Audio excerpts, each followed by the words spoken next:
Bonjour à toutes et à tous, soyez les bienvenus pour le visionnage de la nouvelle vidéo de ma chaîne YouTube, Seventh Rank.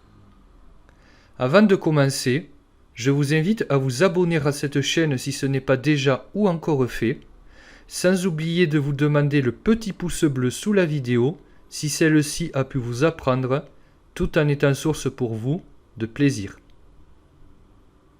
En 1992, Robert James Fischer, 11e champion du monde du jeu d'échecs, disputa un match revanche contre son rival, le russe Boris Spassky. Quand il reconnut parmi le public le vieil ex-soviétique Lilienthal, en dehors de son prénom et francisé André, il le gratifia de la mystérieuse remarque « E prend F6 ». Gardez cette petite anecdote à l'esprit et je vous souhaite un excellent visionnage.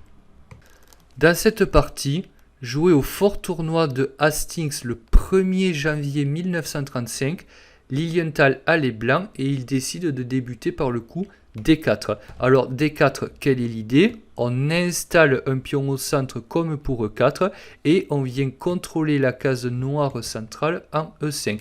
Maintenant, on ouvre également le passage à notre fou de case noire et je précise tout de suite que je suis en train de préparer une vidéo sur le début du pion dame, le coup D4, et donc je ne vais pas m'attarder sur pourquoi est-ce que ça implique plutôt des jeux fermés, pourquoi est-ce que ça mène plutôt à des positions fermées, et je détaillerai tout cela une autre fois. Ici, Capablanca a choisi le coup cavalier F6, qui est la réponse la plus populaire à haut niveau de nos jours encore. L'idée, c'est d'installer une pièce sur sa case naturelle et de venir viser les cases blanches centrales E4 et D5. Et bien sûr, si les blancs voulaient installer un fort duo de pions au centre, eh bien, ils seraient sanctionnés par cavalier prend E4 qui ferait main basse sur un puissant pion central des blancs. C'est la raison pour laquelle on joue cavalier F6, on empêche aussi E4, et ici les blancs ont joué le coup C4. Alors ce pion de l'aile vient lutter pour le contrôle de la case blanche centrale D5, donc pensez-y dans vos parties, vous voyez comment jouent les maîtres, toujours lutter pour le centre.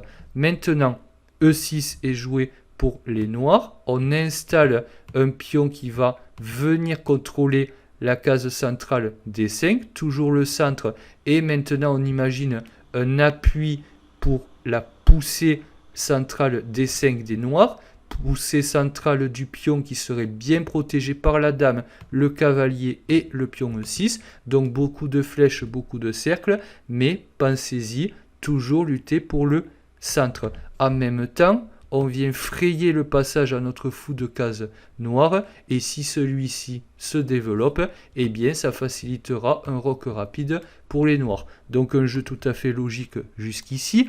Cavalier C3 est maintenant joué. Cavalier C3 avec l'idée de venir conjointement lutter pour le contrôle de D5, et en même temps garder un œil sur E4 pour pourquoi pas faciliter une poussée E4 ultérieure. Ok, et maintenant Capablanca, qu'est-ce qu'il joue? Il y a plusieurs coups dans cette position. Il a déjà joué D5 à Margate contre Reshevsky, mais ce n'est pas la partie du jour. Ici, il a choisi fou B4. Alors, fou B4, c'est un excellent coup, constitutif de ce qu'on appelle la défense nimzo-indienne. Alors, la défense nimzo-indienne, qui apparemment est né en 1914, partie de Rubinstein contre Alekhine. Et l'idée, c'est quoi? C'est de venir lutter pour le contrôle de la case blanche centrale E4 en clouant le cavalier. J'ajoute que la défense nimzo-indienne est nommée d'après Aaron Nimzowitsch, qui a beaucoup travaillé dessus. Nimzowitsch, qui était un joueur danois, chef de file avec Réti, dont on a déjà parlé de l'école ou du mouvement hyper moderne, qui avait tout un tas de préconisations que n'aimait pas beaucoup Sigbert Tarrasch, dont j'ai parlé aussi. Donc voilà, l'idée de fou B4, c'est de lutter principalement pour le contrôle de cette case blanche centrale en E4 Comment me direz-vous? Eh bien, petit exemple, si maintenant vous voulez jouer E4 avec les blancs en se disant qu'on contrôle bien le pion, eh bien non, puisque cavalier prend E4 prendrait le pion à cause du clouage total exercé sur le cavalier se trouvant devant son roi. Donc E4 ne serait pas possible, c'est la raison pour laquelle on joue fou B4, mais ce n'est pas la seule, puisqu'on va voir qu'après A3 qui a été joué, qui introduit la variante Semic du nom du grand Fritz Semic, un autre joueur très fort contemporain de Nimzowitsch du début du XXe siècle, de la première moitié du XXe siècle, eh bien A3 vient poser la question au fou, c'est la variante critique de la nimzo-indienne, puisque ça force les noirs à faire ce pourquoi ils sont venus. Fou prend C3, échec, pas seulement clouer le cavalier, mais bien s'échanger contre lui, et après B prend C3, eh bien on voit que les blancs ont une structure affaiblie contre laquelle vont jouer les noirs, qui se sont séparés de leur fou de case noire, et donc de leur paire de fous. Donc ok, si on regarde cette position, qu'est-ce qu'on voit? Les blancs ont obtenu la paire de fous. C'est pourquoi les blancs vont devoir jouer de la façon la plus agressive possible. Ils vont essayer d'ouvrir la position un maximum pour faire jouer leurs deux flèches, c'est-à-dire leurs deux fous qui sont très forts dans les positions ouvertes puisque pièce à longue portée. Ils vont se faire suivre généralement par F3 suivi de E4 pour avoir un très fort centre et avec la paire de fous essayer d'aller attaquer le roi noir qui généralement va roquer à l'aile roi. Et les noirs pour leur part, eh bien qu'est-ce qu'ils vont essayer de faire? Ils vont essayer de garder la position la plus fermée possible pour leurs deux cavaliers. Les cavaliers étant des pièces à courte portée, ils sont plus à l'aise, ils manœuvrent mieux dans les positions fermées. Les positions fermées, on l'a déjà vu, ce sont les positions où il y a encore pas mal de pions et notamment au centre, ce qui bloque un peu les pièces à longue portée.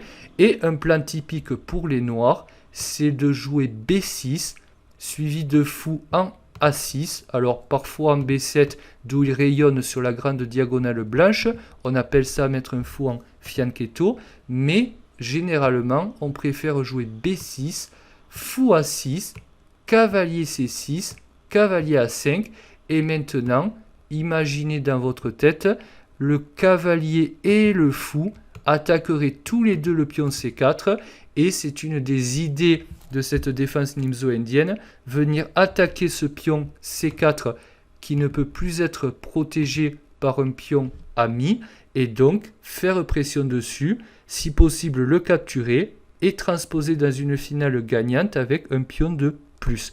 Ok, là on a les plans typiques des deux camps, et rappelez-vous de bien lutter pour le centre, roquer le plus vite possible, sortir vos pièces et bien sûr connaître les plans de l'ouverture que vous jouez. Ne jouez jamais un coup sans idée. Ok, maintenant B6 a été joué par Capablanca, donc j'ai déjà expliqué les coups, je ne reviens pas dessus. F3 de la part de Lilienthal, et ici D5. Alors D5 est un bon coup, il vient prendre part au centre et lutter pour le contrôle de E4, puisque encore une fois, après le coup E4 des blancs, il y aurait D prend E4, F prend E4, cavalier prend E4, et avec un bon pion central de plus pour les noirs, donc le coup D5 avec un pion vient lutter pour le centre, et en même temps on vient jeter un petit œil sur le pion C4, donc un coup utile. Et maintenant que va faire Capablanca, que va faire Lilienthal? Il va jouer le coup fou G5. Si on ne peut pas jouer E4, alors autant utiliser une pièce, se développer et venir faire pression. Maintenant, le cavalier est cloué, lui, de façon relative, c'est-à-dire qu'il a le droit de bouger, mais s'il bouge, derrière, il y a la dame. Donc, qu'a fait ici Capablanca? Il a joué le coup H6, attaque le fou et lui pose la question, Évidemment, est-ce qu'on prend le cavalier? La réponse est non. On ne va pas sortir, on ne va pas enlever une de nos pièces qui est bien développée et qui exerce une belle pression pour en plus développer gratuitement la dame adverse. Certainement pas, mais on va plutôt reculer et conserver le clouage sur le cavalier des noirs. Maintenant, Capablanca joue fou A6, vient attaquer le pion en C4. Qu'est-ce que va faire maintenant Lilienthal? Il va jouer le coup E4 avec l'idée qu'on pourrait prendre, mais F prend E4 et le cavalier ne pourrait pas reprendre à cause du clouage. Alors évidemment, il pourrait y avoir des positions comme ça, ça, et maintenant G5 pour attaquer le pion avec le cavalier et le fou, mais il pourrait y avoir aussi E5 qui viendrait contre-attaquer sur le cavalier avec des positions assez complexes sur lesquelles je ne vais pas m'attarder ici. Ok, dans la partie, donc c'est E4 qui a été joué et maintenant fou prend C4 a été choisi par Capablanca. Il vient capturer un pion et maintenant Lilienthal joue fou prend C4, il sort son fou avec gain de temps, j'ai envie de dire, puisqu'il va l'échanger, et après D prend C4, est-ce que Capablanca a gagné un pion? Ce pion en C4 qu'il a pris avec le fou?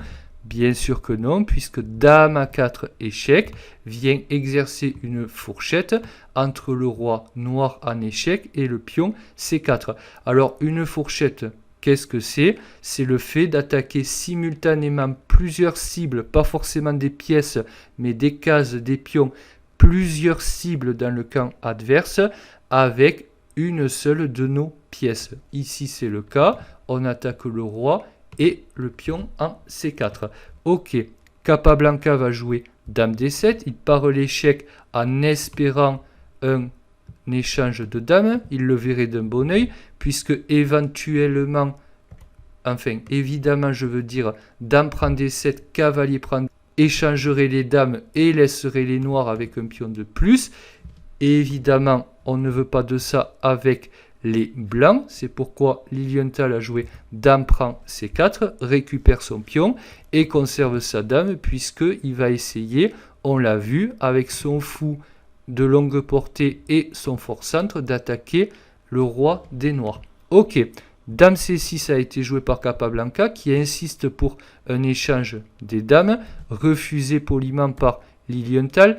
Alors évidemment, si on prend là encore, on sort une pièce avec gain de temps pour les noirs sur sa case naturelle, ce n'est pas du tout l'idée pour les blancs, donc on décline l'échange, dame D3. Maintenant, cavalier BD7 est joué par les noirs, on développe une pièce et on fait un relais sur le cavalier en F6, de telle manière que s'il y avait une prise, on reprendrait du cavalier dont on améliorerait la position depuis D7 et en même temps on garderait une structure de pion intacte. Ok, mais évidemment ce n'est pas non plus ce qui a été joué. Maintenant il a choisi cavalier E2, continue le développement et maintenant Capablanca lui il joue tour D8. Alors tour D8 qu'on peut comprendre puisqu'il vient exercer un vis-à-vis désagréable sur la dame blanche, c'est une tactique qu'aiment bien les grands maîtres. Et après petit roc, eh bien on pourrait s'attendre à petit roc de la part de Capablanca en se disant Capablanca, un très bon joueur qu'il est, a attendu de voir quelle allait être l'adresse du roi des blancs, où est-ce qu'il allait roquer, s'il allait roquer, et une fois qu'il a roqué, eh bien j'ai l'adresse, je peux décider du sens que je vais donner à la partie. Mais Capablanca, pour une raison totalement mystérieuse, eh bien il ne va pas roquer et en plus il va choisir un coup qui semble très mauvais, en tout cas très inutile, puisqu'il va jouer A5. Alors il est difficile de comprendre ce coup A5 qui vient certes contrôler la case B4, mais on ne voit pas vraiment quelle pièce on viendrait mettre sur B4, et en plus ça ne participe pas à un quelconque développement de pièces, ou qui plus est une quelconque action sur le centre. Donc ce coup ne peut être regardé que de façon mauvaise et en tout cas suspicieuse. Qu'est-ce qu'a joué maintenant Lilienthal? Il a joué Dame C2, petit coup préparatoire pour enlever tous les vis-à-vis sur sa dame. Et maintenant, Dame C4 a été joué par Capablanca, qui s'obstine à différer son roc, ce qui, on va le voir, va lui coûter cher. À la place, le simple petit roc était sûrement très bon. Alors, il faudrait quand même faire attention à des E5, puisque on voit que la tour est venue en D8 dans le clouage. Mais là encore, pourquoi ne pas jouer G5 et affaiblir un peu son roc, sachant qu'on a des pièces à proximité de notre roi pour le défendre. Bon, c'est vrai que ça donnerait des positions encore tendues, mais ma foi, ce serait toujours mieux, je pense, que ce qui a été joué dans la partie. Dans la partie, après Dame C2, Dame C4, Dame C4 après A5.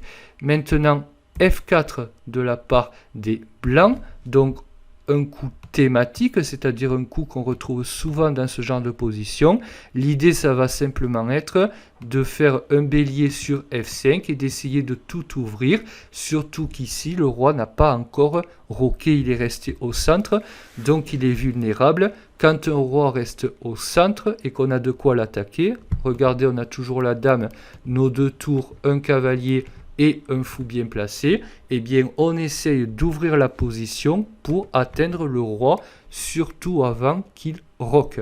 Maintenant, tour C8 a été joué, alors on peut comprendre que d'abord Capablanca a voulu enlever sa tour du clouage, puis mettre la tour sur C8 pour soutenir une éventuelle poussée C5, pour attaquer le centre, et en plus, la dame serait derrière son pion, le pion serait cloué. Donc sur un éventuel C5 des noirs et prise, on ne pourrait pas reprendre du pion C3 le pion D4 qui serait pris par le pion C5 des noirs, puisqu'il y aurait le clouage.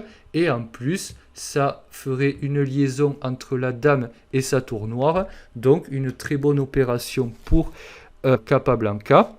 Mais malheureusement, ça semble un peu lent puisque maintenant F5 est joué pour ouvrir simplement la position. Qu'est-ce qu'on fait ici? Je vous pose la question. Est-ce qu'on continue d'ouvrir? Est-ce qu'on ferme la position? Est-ce qu'on essaie de roquer? Alors, si vous m'avez bien écouté, vous avez bien compris qu'on ne va sûrement pas ouvrir la position. Ici, on pourrait reprendre de la tour, voire même du pion, avec l'idée de ramener une autre tour sur une colonne ouverte. Peu importe, mais évidemment, on n'ouvre pas la position. Et Capablanca choisit le coup E5 plus prudent. Mais vous le voyez, au début, il ne voulait pas roquer. Et maintenant, c'est qu'il ne peut plus roquer puisque Lilienthal commence à jouer des coups d'attaque qui posent des problèmes à Capablanca. Et Capablanca ne peut pas ignorer les problèmes. Il est obligé de les régler de façon concrète. Et ça retarde son roc. Ok. Maintenant, si vous avez bien compris, on cherche à ouvrir la position et ramener des pièces. Donc évidemment, on joue D prend E5. Attaque le cavalier F6 au passage et ouvre un peu plus la position, par exemple pour une tour qui viendrait sur la colonne D, une tour blanche. Et maintenant, le problème de cavalier prend E5 qui reprendrait simplement le pion, eh bien c'est qu'il y aurait fou prend F6 et après G prend F6. La situation du roi noir serait vraiment désagréable puisque coincé au centre, la tour a déjà bougé, donc le roi ne peut plus roquer à l'aile dame. Et maintenant, le petit roc des noirs serait embarrassant puisque leur structure serait éclatée et que la colonne G serait ouverte, laissant le passage pour une pièce blanche qui pourrait gagner du temps et aller attaquer le roi. D'autant que ce pion en plus en H6 serait très faible parce que isolé et donc non défendu. Ok, donc dans cette situation, après D prend E5, ce n'est pas cavalier prend E5 qu'on aimerait jouer qui a été fait, qui a été joué, mais Capablanca a préféré le coup intermédiaire, dame prend E4. On a pris un pion avec les blancs, on en prend un avec les noirs, donc il n'y a pas de retard matériel. Et maintenant, le petit coup intermédiaire dame prend un 4 vient poser une question à la dame blanche, puisqu'on aimerait encore une fois l'échanger pour atténuer l'attaque. Par exemple, dame prend et cavalier prend. Et là, les noirs pourraient souffler. Et en même temps, on exerce une petite pression sur le fou en H4. Donc on se dit, Lilienthal va sûrement, pour sauver ces deux pièces, capturer la dame noire et avoir son fou H4 tranquille. Seulement, ce n'est pas l'idée d'avoir joué de cette façon jusqu'ici. Et surtout, je vais maintenant vous inviter à mettre la vidéo sur pause et à chercher le coup vraiment sublimissime qui a été joué dans cette position, qui a rendu la partie célèbre. Et si vous vous rappelez bien de l'anecdote du début, qu'a dit Fischer à Lilienthal quand il l'a reconnu dans le public? Il lui a dit E prend F6. E prend F6, et bien c'était en fait ce coup joué par Lilienthal à ce moment. Sacrifice de dame, alors on capture un cavalier, mais maintenant le fou et la dame blanche sont en prise. Et évidemment, Capablanca, est-ce qu'il est allé prendre le fou? Non, il a pris la dame. Dame prend C2 et Lilienthal a donc sacrifié sa dame contre le grand Capablanca. Alors il faut comprendre pourquoi. Pourquoi? Parce qu'il a des pièces bien placées. Il a joué F prend G7 et maintenant il a des pièces bien placées. Vous voyez avec les flèches, le roi ne peut plus aller nulle part et on va avoir les tours qui vont jouer sur les colonnes centrales pour se joindre au fou et au cavalier qui va bondir éventuellement sur D4 pour attaquer le roi noir. Lilienthal a ce qu'on appelle des compensations, c'est-à-dire que quitte à être moins bon au niveau du matériel puisqu'il a donné sa dame, eh bien il a un jeu de pièces très actif, un roi beaucoup mieux protégé que celui des noirs, ce qui lui permet de jouer avec une dame de moins puisque les pièces qu'il a vont lui permettre d'attaquer le roi des noirs. Ok, c'est ce qu'il fallait comprendre. Tour G8 a été joué pour empêcher, pour soustraire la tour de l'attaque du pion G7 et empêcher le pion de pousser à dame, puisque même ce pion se joint à la fête et j'ai envie de dire, eh bien, elle va jouer les troubles fêtes pour les noirs. Maintenant, cavalier D4 a été joué de la part des blancs, donc petit impôt gagné sur la dame et en même temps on accroît la position de notre cavalier tout en se permettant de ramener des tours sur les colonnes centrales ouvertes, ce qui va faire très mal. Maintenant, dame 4 a été joué par les noirs, ce à quoi ont répondu tour A, E1 les blancs, c'est-à-dire qu'ils ramènent leur dernière pièce en jeu et exercer un méchant clouage sur la colonne E, donc ils vont récupérer à coup sûr la dame. Maintenant, cavalier C5 a été joué de la part de Capablanca. Alors cavalier C5 c'est un très mauvais coup pour la raison suivante, c'est la partie tour prend E4 échec, cavalier prend E4 et maintenant tour E1, le deuxième clouage.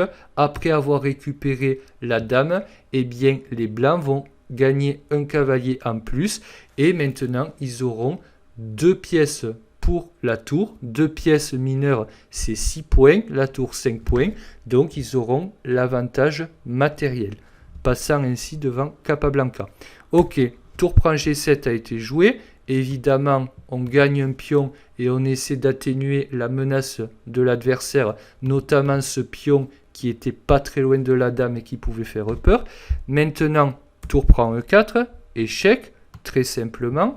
Maintenant, roi D7, et après ce coup, eh bien les blancs n'ont rien joué puisque les noirs ont décidé d'abandonner après leur coup roi D7, puisque vous le voyez, les noirs sont moins bien au niveau du matériel et surtout les blancs ont beaucoup plus d'activité. Ils vont par exemple jouer des tours E7, des F6, venir capturer ce pion ici. Ils ont leur cavalier bien placé. Donc voilà, les blancs sont beaucoup mieux et c'est la raison qui fait que Capablanca, tout sourire, a tendu la main à Lilienthal et a abandonné. Donc cette partie, j'espère qu'elle vous a plu. C'est un classique de l'histoire des échecs. Et vous voyez ce qui arrive quand un roc n'a pas été effectué assez rapidement. Ok, j'espère que cette vidéo vous a plu. Si c'est le cas, n'hésitez pas à le dire dans les commentaires, à laisser un pouce bleu et à vous abonner à la chaîne si ce n'est pas encore fait. Et moi, je vous dis à bientôt pour une prochaine. Bye!